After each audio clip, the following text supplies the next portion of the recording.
वक्त वृंदावन से बिहारी जी लेकर अपने घर आई और तभी बाहर से गोलू घर के अंदर आया और माँ से पूछता है कि माँ, यह कौन है?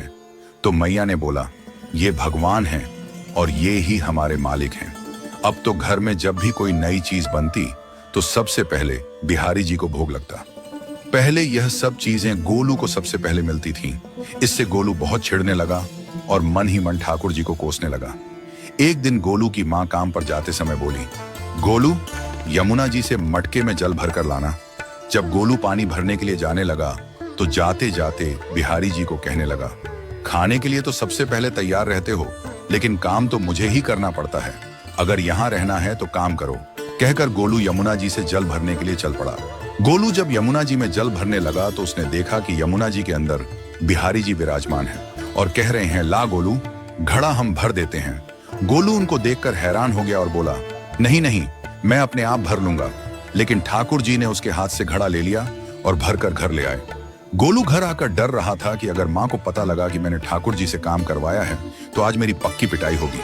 माँ ने घर आकर बिहारी जी को गीले कपड़ों में देखा तो एकदम से हैरान हो गई और कहने लगी कि गोलू, ये जरूर तेरी शरारत है, जरूर तूने ही इन पर जल डाला है। गोलू ने अपनी माँ को समझाने का बहुत प्रयास किया, लेकिन माँ ने उसको डांट कर चुप करा दिया और ठाकुर जी के भीगे हुए वस्त्रों को बदलने लगी।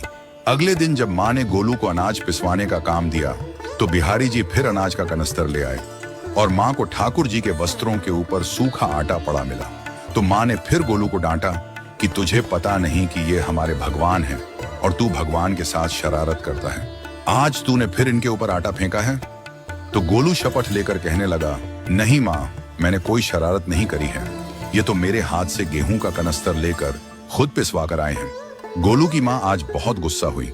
अगले दिन फिर माँ बोली, बेटा गोलू, आज तुम्हारे बाबा बाहर गांव से वापस लौट आएंगे। बस आज का ही काम है, तुम जंगल से थोड़ी लकड़ियां ले आना। गोलू फिर डर गया, कहीं ठाकुर जी फिर मेरे पीछे ना आ जाएं। गोलू ने माँ को बोला कि मैं चला तो जाऊंगा, लेकिन बिहारी जी को समझा लो, वो मेरे पीछे ना आए। उसकी माँ हंसकर बोली, हाँ हाँ समझा दूंगी, तुम जाओ तो सही। गोलू जल्दी जल्दी लकड़ियां लेने जंगल में चला गया और माँ काम पर चली गई।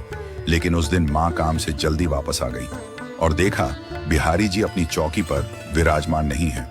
वह तो एकदम से घबरा गई कि कहीं गोलू की शरारत तो नहीं। वह भागी भागी जंगल की तरफ गई। तभी उसने देखा कि गोलू के साथ एक इंसान लकड़ियों को लेकर घर आ रहा है। गोलू की माँ यह देखकर हैरान हो गई कि यह तो बिहारी जी हैं। ये क्या हमारे भगवान हमारा काम कर रहे हैं? इसका अर्थ गोलू ठीक कह रहा था। वह जल्दी जल्दी भागकर ठाकुर जी के पास गई और लकड़ियां उनके हाथ से लेते हुए उनके चरणों में गिरकर रोती हुई बोली, हे बिहारी जी, ये आप क्या कर रहे हो? मुंह गरीब का काम क्यों कर रहे हो?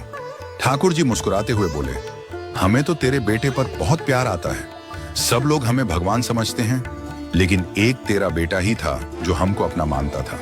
अपना मानकर वो हमें डांट भी देता था, हमारे साथ गुस्सा भी करता था, और जो हमें एक बार अपना मान लेता है तो हम उसके मान के लिए उसके ही हो जाते हैं।